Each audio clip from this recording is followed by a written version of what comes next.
March on down that road, setting off the second line. Everybody singing it was old King Rex. Zulu. Woo! Ladies and gentlemen, number one on the Billboard charts. Well, almost. Way down in the southern part of the state. That is the what's the name of the band? Is it Billy Hewes Band? No, it's Cut Bait. Oh, it's Cut Bait. How you doing? We're doing fine. One more time. I can't hear you. You're muffled there. Do it one more time. Cut Bait. Is that any better? Okay. I got you. I'll just speak up. Well, here's the story that we told to the audience on your last visit, which didn't happen. That you went fishing the night before at Pascagoula, and you told people where you were going. It was late at night, and you called the office, and they picked up, or the office called you, and the only thing that they heard was you say, "I'm the mayor. Turn off that bright light. Who are you?" And then you were scheduled for the Gallo show the next day, but we didn't see you. So we thought that the UFO had returned to the Pascagoula fishing spot, and that you were abducted by the UFOs. That was our story when you were supposed to come on, and you didn't make it. That's very plausible. We thought we had video footage of it, but apparently it was misplaced. So we can't prove or disprove anything, Paul. Listen, I do want to talk to you about a couple of different things, though. And number one, I've never had more people ask me, just point blank to ask you, what's your intentions on running again? Are you going to run again or not? And for the preface, or just for the, just to make sure we have all these people who are listening to get that information, here is the mayor of Gulfport, Mississippi, with the announcement. Well, you heard it second. I've had all the fun I can stand, and it's been a wonderful opportunity to be of service, but I will not be seeking reelection next cycle, which is in 2025. Been in politics for a long time, Bill. When you came into the legislature, how many Republicans were in there? There were 9 of us in the Senate, and that was in 1992 when Governor Fordyce came in. Who were some of the people? Anybody else still in there? That you Dean Kirby and I were elected at the same time, and so he's one of the last of the Mohicans and one of the best of them. Yes, absolutely. The reason is you said you just had enough of it, or are things like the insurance deal on the coast just getting to be too much? I just think it's time, Paul. It's been a wonderful opportunity to serve, and I realized a long time ago that I really do have an appreciation for and a desire to do public service, but having done 20 years in the Senate and now on the local level, it's just to the point that it's time for me to go to another chapter. When it starts getting a little tedious, or the pettiness of the business that we're in starts to become an aggravation, it's time to have some fresh perspective. And so I'm grateful for the opportunity to serve. And there's some folks with some really great ideas and some great initiatives. So we're going to sprint to the finish. But I wanted to make it clear for anybody who's interested in trying this job to give it a run, because it's a wonderful thing. When I came into office here in this second half, somebody told me that being mayor is the best and worst job in America. And there's probably a lot of truth to that. I've always said that I think a lot of that perspective has to do with the city you get to lead and work with. And so my default is it's one of the best jobs in America, because Gulfport is really such a fantastic place. You said sprint to the finish. When is the finish? It's not till July of next year. So we've got plenty of time left on the table. So a lot left to do. There's never a shortage of any projects, initiatives, work, helping folks out. So it's going to be good. And Mrs. Hewes concurs with that disposition, most importantly. Oh, that's number one. That's absolutely number one. When would the election be, Billy? I mean, when do you do the election? Is it March qualification, or what's the schedule of that? So I think qualifying deadline is either January, February of next year. I believe the primary is probably in March, general election in May, and then they'll take office in July. Are you going to endorse any particular person, or is it up in the air right now? That remains to be seen. I'm probably going to let folks run their own races, but if I have a preference, I have a concern as far as how Gulfport's going to continue to be led.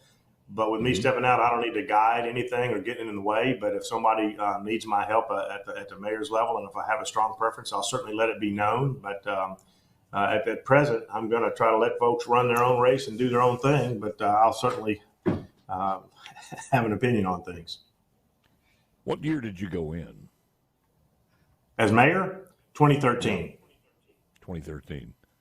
Some pretty good changes since then. I mean, we've weathered the storm as far as the casino industry on the Gulf Coast. Not only weathered it, I mean, came out and it's been absolutely fantastic. As a matter of fact, continues to grow.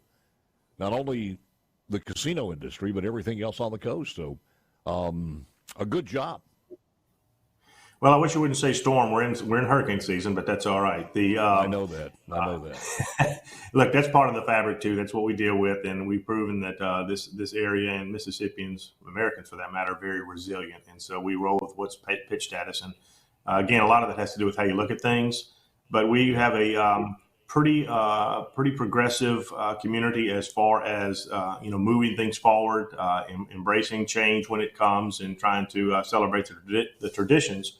Gulfport's celebrating 125 years as a chartered city, so it's a great history we have.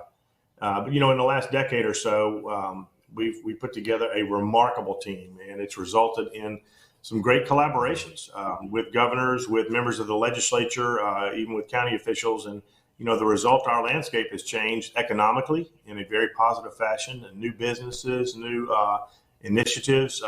And a physical profile too. The aquarium is probably the most notable achievement. That was an 8-year hard and heavy lift, but it's coming into its own. And I think people are really starting to appreciate what we saw when I came into office. Is there was a big gap in our tourism market for year-round, family-friendly activities, and this was something that we missed. We had an oceanarium that was destroyed in the hurricane, and people have been gravitating to it, and the remarks and commentary we're getting is pretty much off the chart, especially since we put a new exhibit in there in the Changing Tides Gallery. That was our exhibit meeting space, and they changed that and made everything from octopus to poison frogs to Caribbean reef. It's just another added element to it.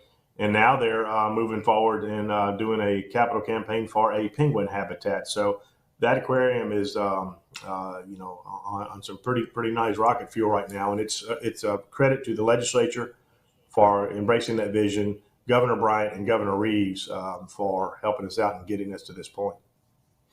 It does embellish the fact that you can go to the casino and have an atmosphere or a reason to go to the casinos that's more family oriented, and that just kind of adds to it as far as the aquarium that separates us from the entertainment complex in Las Vegas. Oh, I would agree. Again, this is Coast is a good place for adults to come and play. It's a fantastic place to raise families and all. But we'd had the Lynn Meadows Discovery Center, which is the first children's museum in Mississippi. It's been going for over 20 years now. There are a lot of nice pocket things. The Maritime Museum over in Biloxi is phenomenal. So, and then you've got the Infinity Center over in Hancock County off of NASA. So there's a lot of things to do and see and tour from a museum standpoint.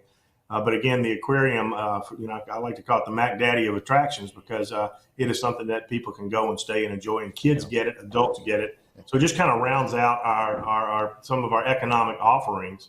And I've come to talk about people having the I had no idea experience, and this is about Mississippi in general, but specific to the coast too. That people prejudge us without ever having been here, and once they get here and meet our people, eat our food, see what we have to offer, see how easy it is to get around and get along and be successful, they say, I had no idea, and they're blown away. And so we're about making ambassadors just about every day with people who come here for the first time especially.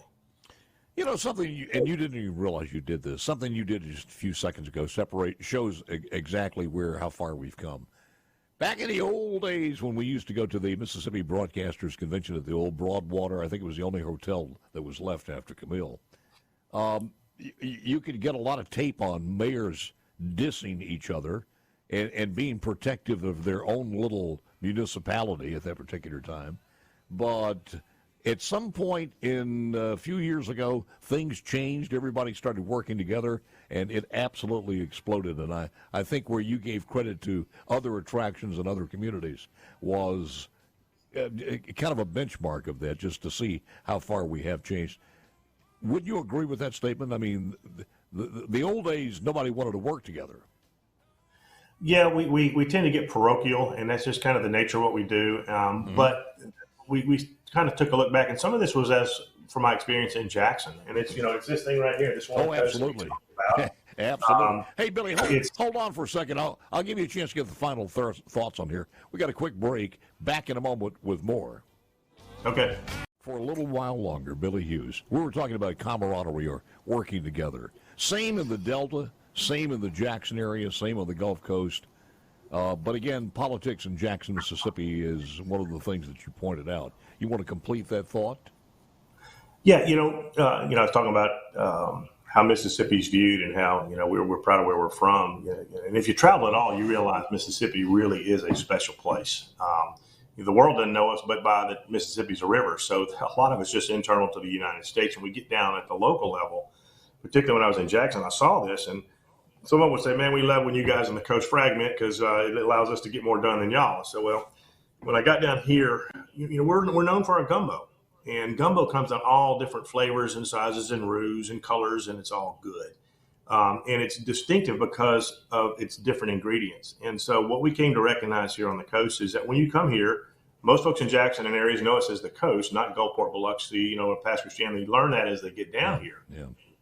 But we needed to celebrate our differences, not divide over them. That was the message. The rising tide lifts all boats. And together, we're pretty special. We're pretty impressive. We like each other. But look, I heard Governor Bryant use the term cooperation. We're going to cooperate. We're going to celebrate each other's success, but we're going to compete for a lot of the same things. So understanding that moving forward is just a different perspective. But it's a cultural gumbo, and if we work together, we're going to achieve a heck of a lot more. And people who come here are going to want to do business and set up shop and live here. Agreed. So.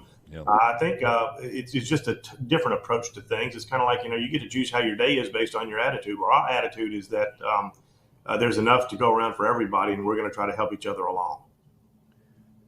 Mayor, one of every time we have Billy, every time we have Mike Cheney on, we talk about this.